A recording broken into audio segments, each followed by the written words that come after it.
I will mainly concentrate on the classical technique of Ponseti in newborn clubfoot. For that, we have to understand the anatomy and pathology, and after that, we can make some empathy for Dr. Ponseti, how he developed his technique throughout the years.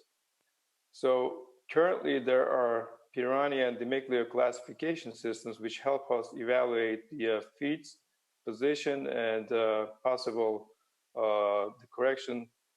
For that, I always follow the two classification systems in my clinic. The International Clubfoot Registry helps us as surgeons and physicians to make a registry of these clubfoot patients and follow them in a categorized manner. So I would recommend to have a look at that. Here, a quick video of how to evaluate the Ponseti method in this clubfoot baby.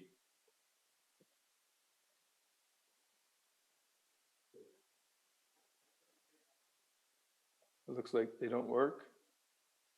So mainly, stretching should be the mainstay of all manipulations. There is an acronym called K, denoting for cavus, adductors, and varus. So first deformity is to be corrected is the cavus, and for that you have to press underneath the first metatarsal. That's the magic move of Ponseti, in order to supinate the foot to make that correction. If you do it the other way, which in turn is a false maneuver to correct that cavus deformity, so pronation should never be performed.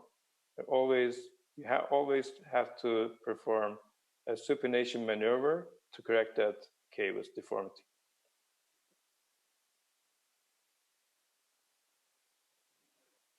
The second maneuver to be performed is to correct the adductors and hence the varus. For that, we push from the medial side of the first metatarsal, holding the toes and the front part of the foot by pressing on the talar head with the other hand's finger or the thumb. This helps to move the foot aside. And this adduction maneuver may be lasted for 2 or 3 casts until the adductor is corrected.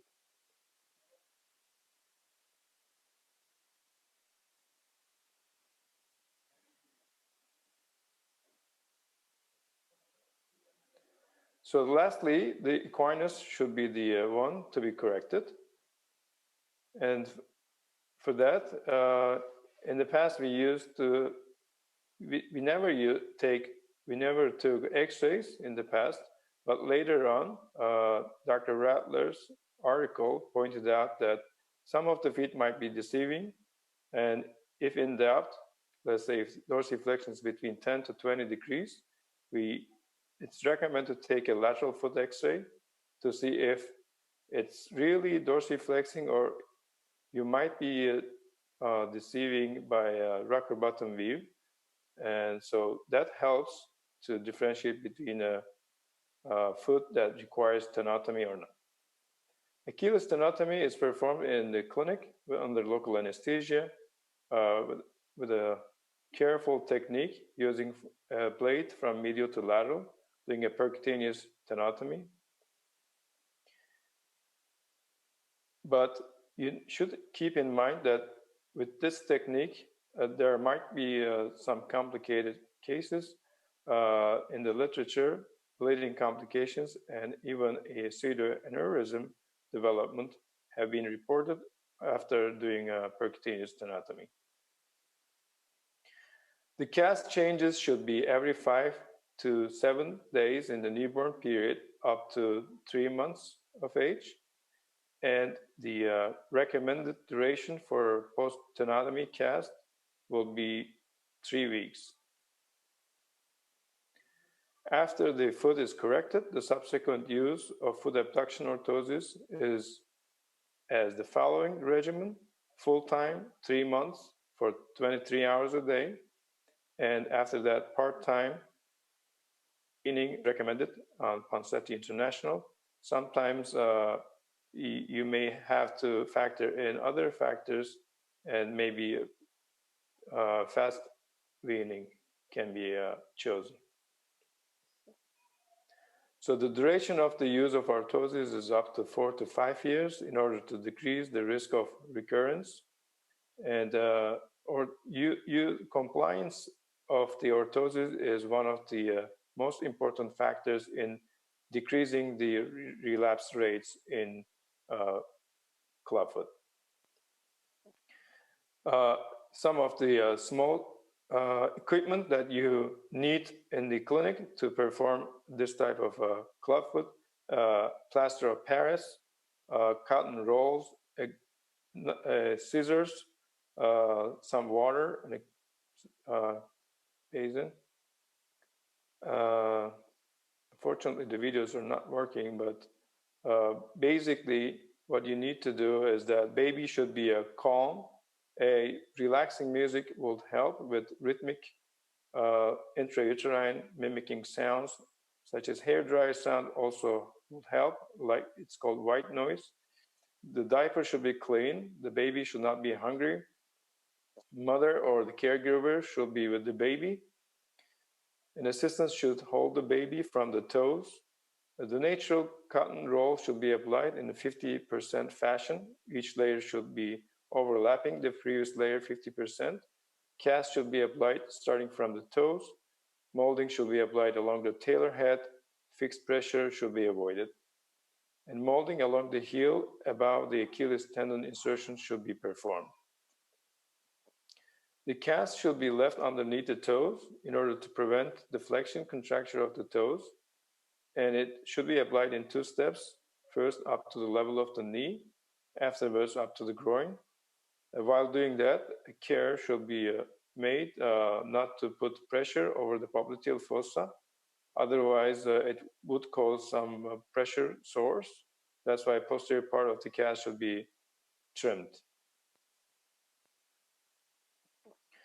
There are some papers in the literature comparing plaster of Paris versus semi-rigid synthetic fiberglass casting materials in Ponseti casting. One of the advantages that they bring up is that removing the cast is much easier, and the patient's parents' satisfaction rate could be higher, depending on the setup settings in your clinic and expectations of the family. So same position can be achieved. The only difference is that you have to hold the foot still because you cannot change the position after you roll the casting material, unlike the plaster of Paris. There's a specific hold position for crying babies, as described by Robert Hamilton. You can Google it. Dr. Hamilton is a pediatrician. He has a magic hold technique, which I use very frequently in the clinic. Stops crying babies in less than 10 seconds. I would recommend that highly. So some examples of the babies at the initial visit. After the first cast applied, the cavus is corrected. After the first cast, the adductus is getting corrected. And you see the foot is more abducted than it is before. And then the cast should be as high as up in the groin. After a forecast and a tenotomy, foot is corrected. Another patient, initial visit, you see the adductus, varus, quinus. After the first cast, the cavus is corrected. Second cast, the adductus is getting corrected. As the third cast, it's getting external rotated almost 50 to 60 degrees at the final follow-up.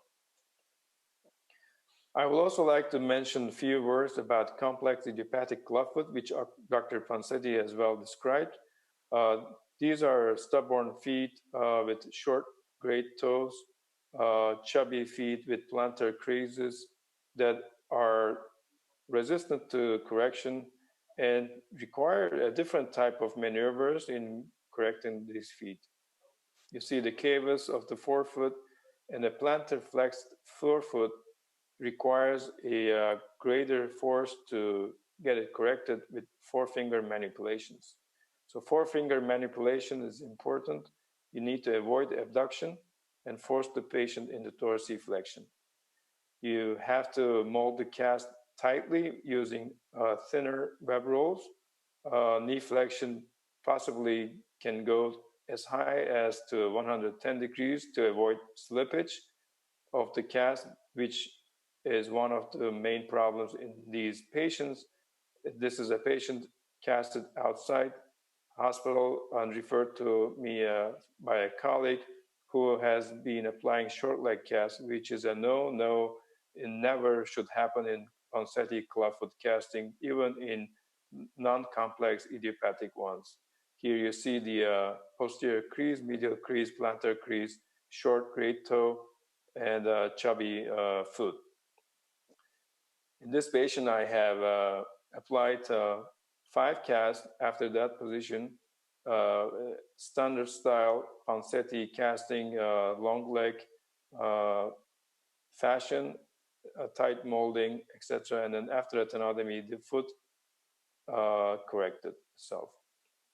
So in conclusion, general tips and tricks: aggressive manipulation should be avoided in all cases. New cast should be applied soon after the previous cast is removed in the clinic. So no, you shouldn't be taking the cast off the night before and putting another cast the day after. It should never be a technique to follow. Short leg cast never be applied.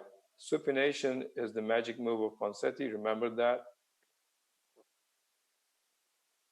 Pivot point should be the head of talus and not calcaneal cuboid joint, which was a Kite's error. Not performing the tenotomy when it's necessary is an error, and you can take an X-ray to avoid this error. Otherwise, you would cause a rocker bottom deformity. And if not molded well, the cast will slip and fall off. The result will be too many casts, deformed and complex appearing feet. If number of casts are reaching beyond 8, you should verify your technique. You might not be doing it right. And if you're performing too much local anesthetic, it would obscure the palpability of the tendon and might risk you further in doing the tenotomy safely. If you do the tenotomy too low, which is too close to the insertion of the Achilles tendon, that would cause other problems. And if the orthosis is not worn properly or for sufficient duration, that's another cause for problems and recurrences.